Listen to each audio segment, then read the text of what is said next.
The program started in a relaxed atmosphere but quickly delved into one of the hottest topics in the NFL: the coaching carousel and preparation for conference championship weekend. Amidst jokes in the studio and minor technical issues, the main agenda became clear.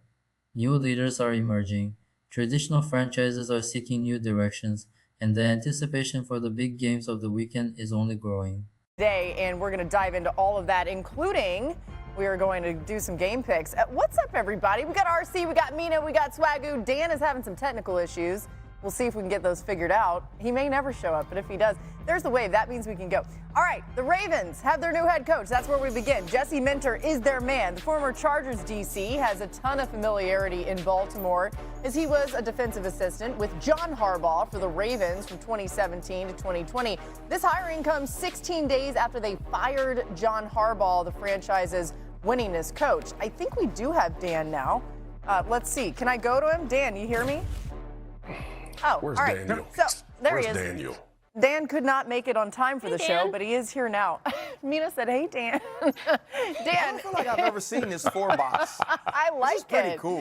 This is. I mean, I would prefer to I have like you this all one. I right like this here, one. but this looks cool. Dan, is Minter the right hire for Baltimore? I think it's a great hire for Baltimore.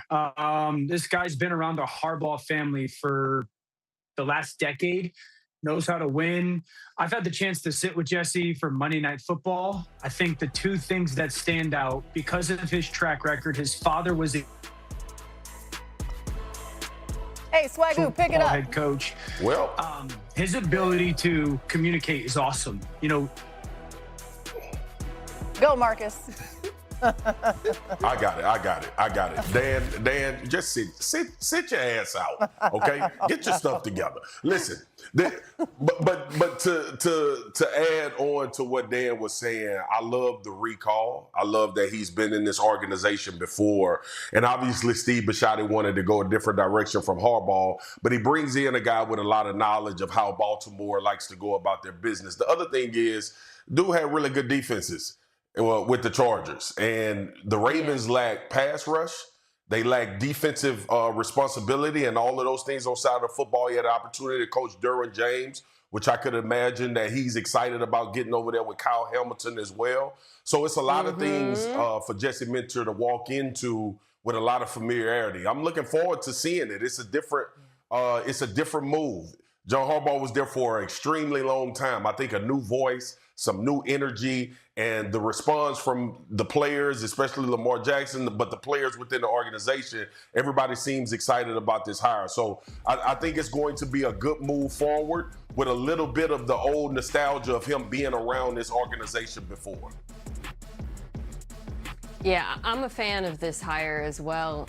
You guys remember when John Harbaugh was let go, I expressed my belief that the Ravens should go defense to try to rediscover their identity on that side of the ball. And I like the defensive candidates, including Jesse Minter. I thought he was excellent in L.A.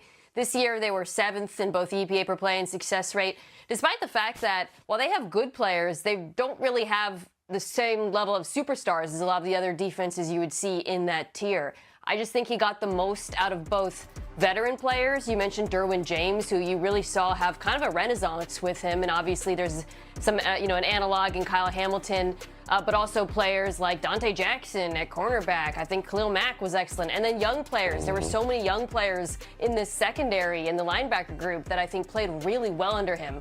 So on one hand, you could say, okay, I really like the defensive mind, the scheme, the pressures, the coverage disguise, all of that. But he also appears to be a good teacher and developer of talent, which I think is a really important quality in a head coach. The hiring of Jesse Minter as the new head coach of the Ravens was the major initial highlight. The choice signals a clear attempt to restore the franchise's defensive identity, something historically linked to Baltimore's success. Minter arrives with a strong connection to the Harbaugh family, knowledge of the internal culture, and a reputation as an excellent talent developer. Analysts have highlighted his communication skills, creative use of defensive schemes, and the positive impact he had on players like Derwin James, which is encouraging when considering names like Kyle Hamilton. At the same time, it became clear that the challenge goes beyond the defense. Who will be the offensive coordinator responsible for getting the best out of Lamar Jackson? This point could define the true seeding of this new project. In Pittsburgh, the atmosphere is one of caution and tradition. The search for a replacement for Mike Tomlin involves experienced names like Brian Flores and Mike McCarthy, along with Anthony Weaver, praised for his leadership. However, important questions arise: structure, investments in the coaching staff, analytics, and facilities. Candidates are not just being interviewed, they are also assessing whether the Steelers offer real conditions to win in the short term. Closing out the segment, attention turned to the NFC Championship, with the Rams and Seahawks preparing for their third matchup of the season. On one side, Sean McVay preaches consistency and aggressiveness. On the other, Seattle knows it needs to pressure Matthew Stafford, as it failed to do in previous encounters. The clash promises adjustments, intensity, and few mistakes. Yeah, first of all, is it my turn in NFL Squares? I'm very excited about this. Hi, Dan. We should do a Brady Bunch moment, you guys.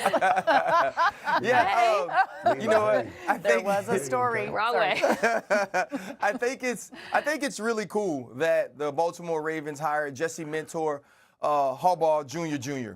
Because that's kind of what it seems like, right? He's had an opportunity to work with both John and Jim. And so he has the understanding of delegation. He has the understanding of communication. But I also love the fact that you probably want him to be like a different coach that was in your system outside of John Harbaugh, and that's Mike Macdonald.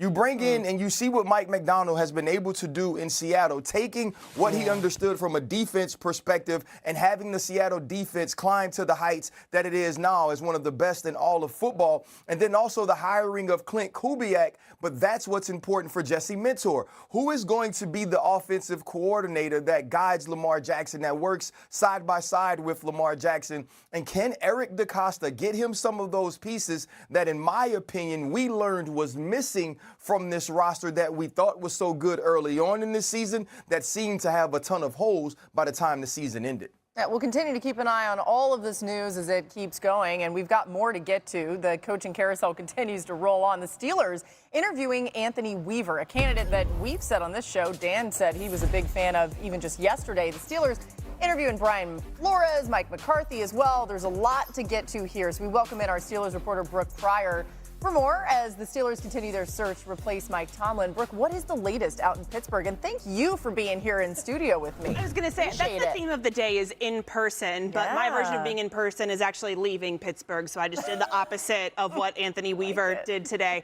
But you know, it's funny, I was actually talking with a coach this morning who previously worked with Anthony Weaver on another staff, and the first thing he told me was leadership is off the charts.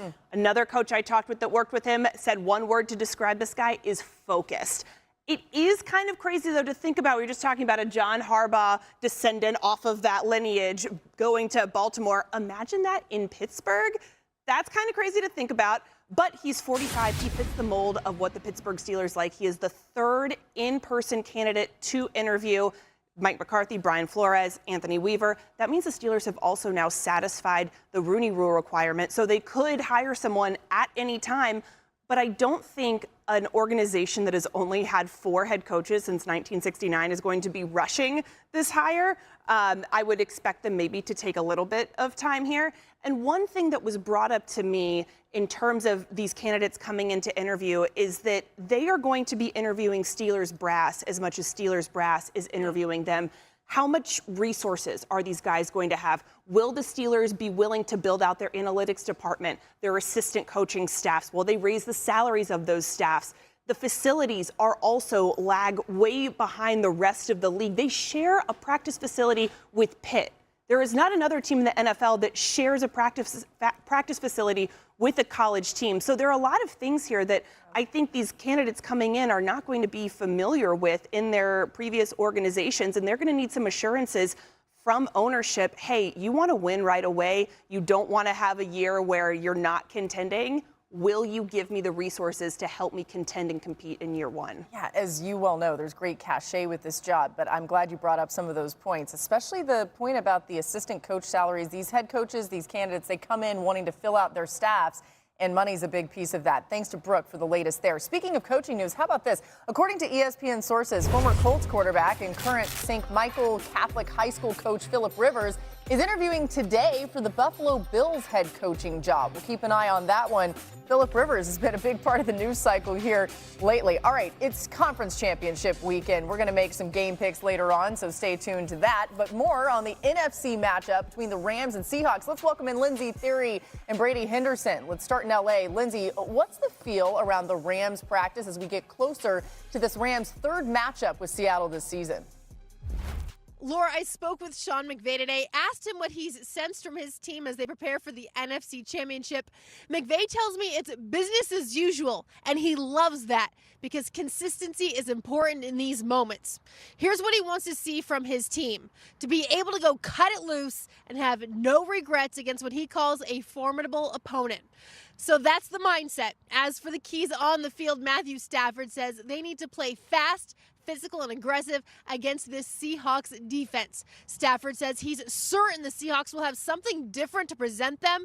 He says that's always the case, and the key will be how they adapt to it. As for the Rams defense, Jared Verse says they've had success against Sam Darnold, which includes 6 interceptions because of their approach. As for whether we'll see a different one this third meeting, Verse says the way we do things is just how we are. We are not going to change anything up. Now to Brady with the Seahawks.